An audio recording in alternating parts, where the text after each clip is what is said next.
ایک دن رسول کریم صلی اللہ علیہ وآلہ وسلم نے فرمایا، صحابہ آج میں تمہیں ایک ایسی چیز کے بارے میں نہ بتاؤں جو اللہ تعالیٰ کی رضا اور خوشنودی حاصل کرنے کا سبب بنتی ہے؟ تو صحابہ کرام نے عرض کی، یا رسول اللہ جلدی بتائیے نا، آخر وہ کون سی چیز ہے جو اللہ تعالیٰ کی رضا اور خوشنودی حاصل کرنے کا ذریعہ بنتی ہے؟ میرے کریم نبی نے فرمایا، وہ ہے غریبوں کی مدد کرنا، وہ ہے مسکینوں کو کھانا کھلانا، وہ ہے یتیموں کے سروں پر شفقت بھرا ہاتھ رکھنا، وہ ہے بھوک سے نڈھال بچوں کے منہ میں روٹی کا نوالا دینا، روٹی کا ٹکڑا دینا، وہ ہے پیاسوں کو پانی پلانا، وہ ہے بھوکوں کو کھانا کھلانا۔ جوانوں، میرے دامن میں غریبوں کی زندگی بدل دینے والا ایک واقعہ پڑا ہے، غریبوں کی زندگی میں انقلاب لانے والا، غریبوں کی زندگی میں امیری کے دن لے کے آنے والا ایک سبق آموز واقعہ پڑا ہے۔ اس واقعہ نے لاکھوں غریبوں کو امیر بنا دیا، اس واقعہ نے لاکھوں غربت کی دلدل میں پھنسے لوگوں کو غربت کی دلدل سے نکال کر امیری کی طرف لا کر کھڑا کر دیا۔ آپ بھی ایک بار ضرور سنیں، ہو سکتا ہے آپ کی زندگی میں بھی غربت کے جنازے نکل جائیں، امیری عروج پر آ جائے۔ وہ واقعہ کچھ یوں ہے کہ ایک مرتبہ دمشق میں ایسا قحط پڑا کہ عاشقوں کو عشق بھول گیا، کھیتیاں خشک ہو گئی، چشمے سوکھ گئے، یتیموں، غریبوں اور بیوہ عورتوں کی آنکھوں میں آنسوؤں کے سوا کچھ بھی نظر نہیں آ رہا تھا۔ ہائے، درخت فقراء کی طرح بے قوت ہو گئے، کمزور ہو گئے، پانی کے نہ ملنے کی وجہ سے درختوں کے پتے جھڑ گئے۔ ہائے، اسی دوران بھوک سے بلکتا ہوا ایک مصیبت زدہ شخص، غربت کا مارا ہوا شخص، جس کی کمر کو غربت نے توڑ رکھا تھا، غربت کا مارا شخص اسی دوران اپنی بیوی اور 2 معصوم بچوں کو ساتھ لے کر دمشق چھوڑ کر دوسرے شہر کی طرف جانے لگا۔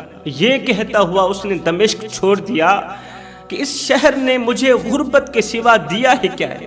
آج میری حالت یہ ہے کہ میرے محلے میں رہنے والا ایک شخص جب دعوت کرتا ہے تو مجھے میری غربت کی وجہ سے دعوت پر نہیں بلاتا، مجھے ولیمے پر کوئی نہیں بلاتا، میرے قریب کوئی نہیں بیٹھتا، مجھ سے میرے دکھڑے کوئی نہیں سنتا۔ اس سوچ کی بنیاد پر اس نے قحط میں پڑے ہوئے دمشق کو چھوڑا، اپنی بیوی اور 2 معصوم ننھے بچوں کو ہمراہ لیا، دوسرے شہر کی طرف جانے لگا۔ سفر کرتا کرتا ایک ایسی جگہ پر جا پہنچا جو جگہ شہر کے بالکل قریب تھی لیکن صحرائی علاقہ تھا۔ اس نے سوچا، کیوں نہیں یہاں پر میں خیمہ لگا دیتا ہوں، اپنی بیوی اور 2 معصوم بچوں کو یہاں بٹھا کر خود روزی کے لیے نکل جاتا ہوں۔ آسمان نے ایک مصیبت زدہ غریب انسان کو خیمہ لگاتے ہوئے دیکھا، اس خیمے کے اندر بیوی اور بچوں کا سر چھپاتے ہوئے دیکھا۔ اس کے اس برے وقت کو دیکھ کر، آزمائش کے وقت کو دیکھ کر، امتحان کے وقت کو دیکھ کر، اس کی 3 دن کی بھوک کو دیکھ کر آسمان کو بھی رونا آ گیا اور زمین کو بھی رونا آ گیا۔ اس غربت کے مارے شخص نے اسی ویرانے میں خیمہ گاڑا۔ خیمہ لگانے کے بعد بیوی اور بچوں کو اسی خیمے کے اندر تنہا چھوڑ کے یہ کہتا ہوا خیمے سے باہر نکلا کہ میں تمہاری روزی روٹی کی تلاشی کے لیے جا رہا ہوں، دعا کرنا اللہ تعالیٰ مجھے کام دے دے، مجھے روزی مل جائے تاکہ شام کو میں تمہاری روٹی کا بندوبست کر کے آؤں۔ اس سوچ کی بنیاد پر یہ شخص اپنی بیوی اور 2 معصوم بچوں کو خیمے کے اندر تنہا اکیلا چھوڑ کے خود باہر چلا گیا، شہر کی طرف جا رہا ہے، شہر کی طرف بھاگتا دوڑتا چلا جا رہا ہے، دعائیں کرتا چلا جا رہا ہے، اللہ تو غربت کے دن کب ختم کرے گا؟ کیا میری زندگی میں تو مجھے اچھا وقت بھی دکھائے گا؟ اور ناممکن کو ممکن بنانے والے رب، تو میری غریبی کو امیری میں کب بدلے گا؟ اے اللہ، کیا تو مجھ سے ناراض تو نہیں ہو گیا؟ اللہ، کیا تو اپنے غریب سے خفا تو نہیں ہو گیا؟ اللہ، اگر تو مجھ سے ناراض ہو گیا ہے تو میں اپنے پچھلے گناہوں کی معافی مانگتا ہوں، وہ گناہ جو تجھے ناراض کرنے کا ذریعہ بنے۔ مالک، میں ان گناہوں سے پکی توبہ کرتا ہوں، آئندہ کوئی گناہ نہیں کروں گا۔ مالک، تو مجھ سے راضی ہو جائے نا، مجھے اس آزمائش سے نکال دے، مجھے اس غربت جیسی مصیبت سے نکال دے، اس طرح کی دعائیں کرتا ہوا بھاگتا ہوا یہ شہر کی طرف جا رہا تھا کہ مجھے کوئی کام مل جائے شام کو، تاکہ بچوں کے لیے روٹی کا بندوبست کر کے جاؤں۔ اگر روزی نہیں ملے گی تو میرے بچے بھوک سے مر جائیں گے۔ یہ سوچتا سوچتا یہ غریب شخص شہر کی طرف جا رہا تھا۔ جاتے جاتے عین اسی راستے پر ایک کنواں آتا تھا، کنویں کے قریب سے گزرنا پڑتا تھا۔ یہ غریب شخص کنویں کے قریب سے گزرا۔ جیسے ہی کنویں کے قریب سے گزرا تو اس کے کانوں میں کنویں کے اندر سے کسی بچے کے رونے کی آواز آئی، بچے کے تڑپنے کی آواز آئی۔ بچہ کہہ رہا تھا، خدایا مجھے کنویں سے نکال دو، میں 2 دن کا بھوکا ہوں، زندگی موت کی جنگ لڑ رہا ہوں۔ اگر آج بھی مجھے کنویں سے نہ نکالا گیا تو میں مر جاؤں گا۔ اگر میں مر گیا تو میرا باپ بھی مر جائے گا، کیونکہ میں اپنے باپ کا اکلوتا بیٹا ہوں۔ میرا باپ مجھے تلاش کر رہا ہوگا، میری ماں پاگل ہو گئی ہوگی، میرے باپ کا بازو کٹ گیا ہوگا، میری جدائی کا صدمہ برداشت نہ کرتے ہوئے کہیں میرا باپ مر بھی نہ گیا ہو۔ میں ماں باپ کا اکلوتا بیٹا تھا، کسی دشمن نے آ کر مجھے کنویں کے اندر پھینک دیا۔ آج میری زندگی کا آخری دن ہے، آج کی رات میری زندگی کی آخری رات ہے۔ اگر آج بھی میں کنویں سے باہر نہ نکلا تو میں بھوکا پیاسا مر جاؤں گا۔ خدارا بھائیو میری مدد کرو، مجھے کنویں سے باہر نکال دو۔ اس غریب شخص نے، کنویں کے قریب سے گزرنے والے شخص نے جیسے ہی معصوم بچے کا توتلا لہجہ سنا تو اس کا دل بھر آیا، کلیجہ منہ کو آ گیا۔ جلدی سے کنویں کے اندر جھانک کر کے دیکھا کہ آخر یہ درد بھری آواز ہے کس کی، کون سا بچہ ہے، کس کا بیٹا ہے، کدھر سے آیا، کیوں گرا ہے۔ جب جھانک کر کے دیکھا تو اندر سے ایک خوبصورت چہرے والا ننھا منا بچہ نظر آیا، کنویں کے اندر سے روتا ہوا ایک بچہ نظر آیا۔ ہاتھ جوڑ کے اوپر کی طرف دیکھ کر کہنے لگا، خدارا مجھے باہر نکال دو، اس کے بعد جو پوچھنا میں تمہیں بتاؤں گا۔ غربت کے مارے شخص نے کیا کیا، فوراً سے ہی درخت سے ایک چھڑی توڑی، درخت سے ایک چھڑی کھینچی، اس چھڑی کو کنویں کے اندر ڈالا۔ بچے کو کہا، بچے اس چھڑی کو قابو کر لے تاکہ یہ چھڑی باہر نکالنے میں ہماری مدد کرے۔ اس نے کسی نہ کسی طریقے سے چھڑی پھینکی یا رسی ڈالی، کسی نہ کسی طریقے سے معصوم بچے کو باہر نکالا، ننھے منھے بچے کو باہر نکالا۔ جب اس کے چہرے پر موت کے آثار دیکھے، جب بچے کے چہرے پر بھوک کے آثار دیکھے، پیاس کے آثار دیکھے، کہا، بچے جلدی کرو، آؤ میری جھونپڑی میں چلو، میں تمہیں پانی پلاتا ہوں، تمہیں کھانا کھلاتا ہوں، پھر جہاں سے تو آیا ہے میں تمہیں تیرے گھر تک چھوڑ کر آؤں گا۔ یہ غریب شخص اس بچے کو اپنی جھونپڑی میں لے کر گیا، غریب خانے لے کر گیا، اسے پانی پلایا، کھانا کھلایا۔ پانی پلانے کے بعد جب بچے کو ہوش آئی تو پوچھا، بچے تو کون ہے؟ بچے نے کہا، اس شہر کا جو سب سے بڑا امیر شخص ہے نا، میں اس سردار کا اکلوتا بیٹا ہوں، مجھے دشمنوں نے کنویں کے اندر پھینک دیا، 2 دن سے میں کنویں کے اندر پڑا ہوں، میرا باپ مجھے تلاش کر رہا ہوگا، خدا را جلدی سے مجھے میرے گھر چھوڑ کر آؤ، کہیں میرا باپ میری جدائی کا صدمہ برداشت نہ کرتے ہوئے مر بھی نہ جائے۔ اس غریب شخص کو رحم آیا، اس پر ترس آیا، اس نے اس بچے کو اٹھایا، کندھے پر بٹھایا، کندھے پر بٹھا کر دوڑتا ہوا شہر کے اندر داخل ہوا۔ دیکھا ایک خوبصورت سا عالی شان محل ہے، عالی شان گھر ہے، گھر کے بالکل دروازے کے سامنے بچے کو لا کھڑا کر دیا۔ ٹھیک ہے بچے، اپنے باپ کے پاس جاؤ۔ بچے نے کہا، نہیں چاچو، تم میرے محسن ہو، تم نے میری جان بچائی ہے، میرے باپ کے پاس چلو، وہ تمہارا شکریہ ادا کرے، میری ماں تمہارا شکریہ ادا کرے۔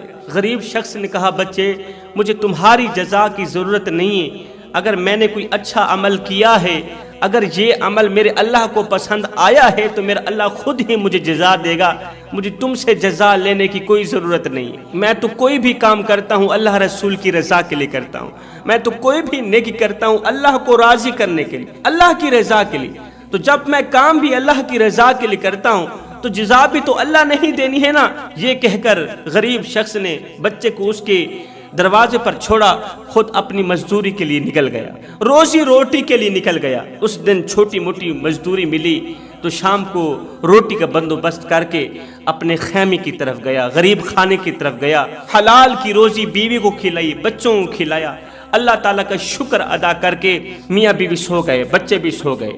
صبح کا سورج طلوع ہوا تو باہر دروازے پر کسی نے دستک دی، یہ خیمے کے اندر سوئے ہوئے، صبح کا سورج طلوع ہوتا ہے، دروازے پر کسی نے دستک دی، یہ غریب شخص اس نے دروازہ کھولا، کیا دیکھتا ہے کہ باہر اونٹوں کی قطاریں لگی ہوئی ہیں، اونٹ مال سے لدے ہوئے، اونٹوں کی قطاریں لگی ہوئی ہیں، ایک مالدار شخص کھڑا ہے۔ یہ غریب شخص اس کے قریب گیا، ہاں بھی دروازے پر دستک تو نے دی؟ اس نے کہا جی میں نے دی۔ کیسے آنا ہوا، کس سے ملنا ہے؟ امیر شخص نے کہا میں نے آپ سے ہی ملنا ہے، اور میرے محسن اور میرے بچے کی جان بچانے والے، اگر تو میرے بچے کی جان نہ بچاتا، وہ مر جاتا تو میرا بازو کٹ جاتا، بچہ مر جاتا تو میں بھی مر جاتا، اندر کھوکھلا ہو چکا تھا، بچے کی جدائی برداشت نہیں کر پا رہا تھا، اگر اس دن میرا بچہ میرے سامنے نہ آتا تو میں مر جاتا۔ منتیں مان مان کر میں نے اللہ سے وہ بیٹا مانگا، اللہ تعالیٰ نے پچھلی عمر میں مجھے بیٹا عطا کیا، مجھے بیٹے سے بڑی محبت تھی، بڑا پیار تھا۔ میرے محسن تو نے میرے اوپر اتنا بڑا احسان کیا، میرے اوپر اتنا بڑا احسان کرنے والا جھونپڑی میں رہے، یہ کیسے ہو سکتا ہے؟ یہ اونٹوں کے اوپر لدا ہوا مال تیرے لیے تحفے کے طور پر لے کر آیا، تجھے انعام دینا چاہتا ہوں، تجھے ہدیہ دینا چاہتا ہوں، خدارا میری اس ہدیے کو ٹھکرانا مت۔ غریب شخص نے کہا سردار جی میں تم سے جزا نہیں لینا چاہتا، اگر میں نے اللہ کی رضا کے لیے یہ عمل کیا، اللہ کی رضا کے لیے تمہارے بیٹے کی جان بچائیے تو جزا بھی میرا اللہ ہی دے گا۔ تو مالدار نے کہا او غریب میاں اللہ کے حکم سے ہی تو میں تیرے پاس آیا ہوں، یہ ہدیہ قبول کر لو نا۔ مالدار کے بار بار اصرار کرنے پر غریب شخص نے وہ ہدیہ قبول کر لیا۔ ایک ہی رات کے اندر بھکاری تھا اللہ نے بادشاہ بنا دیا، غریب تھا اللہ نے امیر بنا دیا، کیونکہ فقیروں کو بادشاہ اور بادشاہوں کو گدا بنانے والی ذات صرف میرے اللہ کی ذات ہے۔ ابھی یہ واقعہ ختم نہیں ہوا، ایک ہی رات کے اندر اس کو ایک چھوٹی سی نیکی نے مالا مال کر دیا، ایک چھوٹی سی نیکی نے امیر بنا دیا، ایک چھوٹی سی نیکی نے ایک رات کے اندر اسے مالا مال کر دیا، یہ امیر بن گیا، کوٹھیاں بنگلے محل مکان سب کچھ حاصل ہو گیا۔ وقت گزرتا گیا، وہ جو دو ننھے منھے بچے تھے نا وہ جوان ہو گئے، جب جوان ہوئے تو انہیں کسی سانپ نے ڈس لیا، دو ہی تو بچے تھے، دو ہی تو بیٹے تھے، دونوں بیٹوں کو سانپ نے ڈنگ مار دیا، سانپ کا زہر پورے وجود میں پھیل گیا، اب بچے مرنے ہی والے تھے، زہریلے سانپ کا زہر دونوں بچوں کے وجود میں جسم میں پھیل چکا تھا، اب بچے مرنے ہی لگے تھے تو کسی شخص نے کہا کہ فلاں شہر میں ایک نامی گرامی بہت بڑا حکیم ہے، طبیب ہے، اگر آپ اپنے بچوں کو اس طبیب کے پاس لے جاتے ہیں تو مجھے یقین ہے کہ وہ طبیب آپ کے بچوں کا علاج کر سکتا ہے، وہ جسم سے زہر نکال سکتا ہے، اگر اس کے پاس بر وقت نہ پہنچا تو تمہارے بچوں کی جان جا سکتی ہے، تمہارے بچے مر سکتے، وہ مرتا کیا نہ کرتا۔ اس شخص نے فوراً سے ہی دونوں بچوں کو اٹھایا، گرتے سنبھلتے چلتے پھرتے بھاگتے دوڑتے آخرکار اس حکیم تک جا ہی پہنچا، کیونکہ بچے اب بڑے ہو چکے تھے، وہ ننھے منھے نہیں رہے تھے۔ اب حکیم نے جیسے ہی اس شخص کے چہرے کو دیکھا، جیسے اس شخص کے چہرے کو تکا تو وہ اسے پہچان گیا، اب اس شخص نے بھی جیسے ہی حکیم کے چہرے کو دیکھا تو وہ بھی پہچان گئے، دونوں ہی ایک دوسرے کو پہچان گئے۔ حکیم نے کہا بابا جی بولیے کیسے آنا ہوا، جلدی کریں اپنا مسئلہ بتائیں۔ اس نے کہا کہ میرے دونوں بیٹوں کو سانپ نے ڈس لیا ہے، زہریلے سانپ کا زہر ان دونوں کے وجود میں پھیل گیا، جلدی کریں ان کا علاج کریں، ان کے اندر سے زہر نکالیں، نہیں تو میرے بچے مر جائیں گے، نہیں تو میرے بچوں کی جان چلی جائے گی، اگر یہ مر گئے تو میں بھی مر جاؤں گا، میرے دونوں بازو کٹ جائیں گے، ان کی جدائی کا صدمہ برداشت نہیں کر پاؤں گا، حکیم صاحب خدارا میرے بچوں کی جان بچا لیجیے۔ حکیم نے فوراً ہی ان کا علاج شروع کر دیا، فوراً ہی چیک اپ شروع کر دیا، 2 گھنٹے بعد خبر دی کہ تمہارے بچے بچ جائیں گے، اب تمہارے بچوں کو کچھ نہیں ہونے والا۔ شام کو بچوں کو ہوش آئی، بچوں نے جب آنکھ کھولی تو باپ کی آنکھوں میں آنسو آ گئے، باپ نے اللہ کا شکر ادا کیا، بچوں کو زندہ صحیح سلامت دیکھ کر باپ نے اللہ کا شکر ادا کیا، اور اللہ تعالیٰ کا شکر کرتے ہوئے باپ نے رو کر کہا، رو کر کہنے لگا ہائے اللہ، آج سے 20 سال پہلے اگر میں کنویں کے اندر گرے ہوئے بچے کی جان نہ بچاتا، آج سے 20 سال پہلے اگر میں اس کنویں کے اندر گرے ہوئے بچے کی جان نہ بچاتا تو آج میرے ان دونوں بچوں کی جان کون بچاتا؟ جوانوں جانتے ہو کہ یہ حکیم کون تھا؟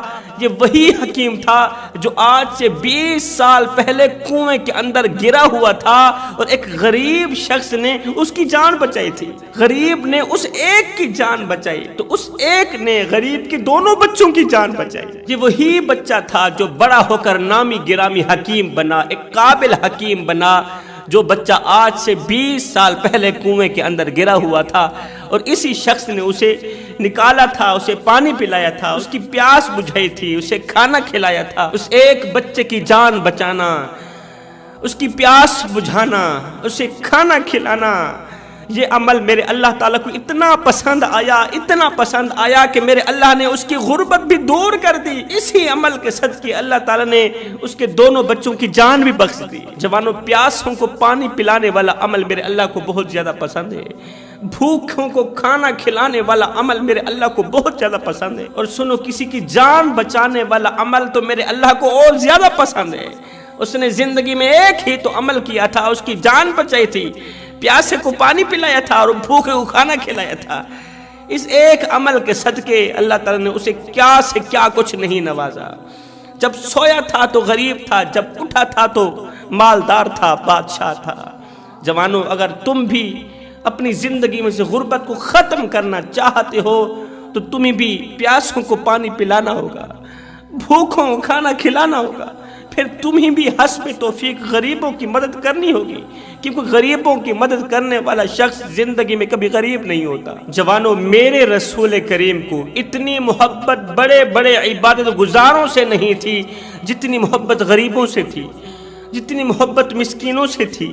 میرے کریم نبی غریبوں سے بے حد محبت کیا کرتے تھے. میرے کریم نبی دعا فرمایا کرتے تھے, اللہ مجھے غریب ہی زندہ رکھنا, اللہ مجھے مسکین ہی زندہ رکھنا, اور قیامت کے دن بھی مجھے غریبوں کی جماعت سے اٹھانا, مسکینوں کی جماعت سے اٹھانا. سیدہ عائشہ صدیقہ رضی اللہ تعالی عنہا نے پوچھ ہی لیا, یا رسول اللہ, آپ قیامت کے دن غریبوں کی جماعت سے کیوں اٹھنا چاہتے ہیں, مسکینوں کی جماعت میں سے کیوں اٹھنا چاہتے ہیں؟ تو رسول کریم صلی اللہ علیہ وسلم نے فرمایا, عائشہ, وہ اس لیے کہ مسکین لوگ امیر لوگوں سے 40 سال پہلے جنت میں داخل ہوں گے, غریب لوگ امیر لوگوں سے 40 سال پہلے جنت میں داخل ہوں گے. آپ خوبصورت ہیں مگر جیب خالی ہونے کی وجہ سے آپ لوگوں کو بدصورت نظر آتے ہیں, کیونکہ غربت نے تیرا خوبصورت چہرہ تنگیوں میں چھپا رکھا ہے. آج اگر تیرے محلے کے لوگ تجھے دعوت پر نہیں بلاتے, آج اگر تیرے رشتہ دار, تیری گلی میں رہنے والے لوگ تجھے شادی پر نہیں بلاتے, ولیمے پر نہیں بلاتے, تو یہ ان کا قصور نہیں ہے اور یہ تیرا اپنا قصور بھی نہیں ہے, بلکہ ان تمام چیزوں کی قصوروار تیری غریبی ہے. تیری غریبی کی وجہ سے ہی تو لوگ تجھے دعوت پر نہیں بلاتے, غربت کی وجہ سے ہی تو لوگ تجھے ولیمے پر نہیں بلاتے, کوئی تجھ سے تیرا حال چال پوچھنا گوارا نہیں کرتا. اس ظالم اور بے درد معاشرے کے اندر رہتے ہوئے اگر تیری جیب خالی ہے,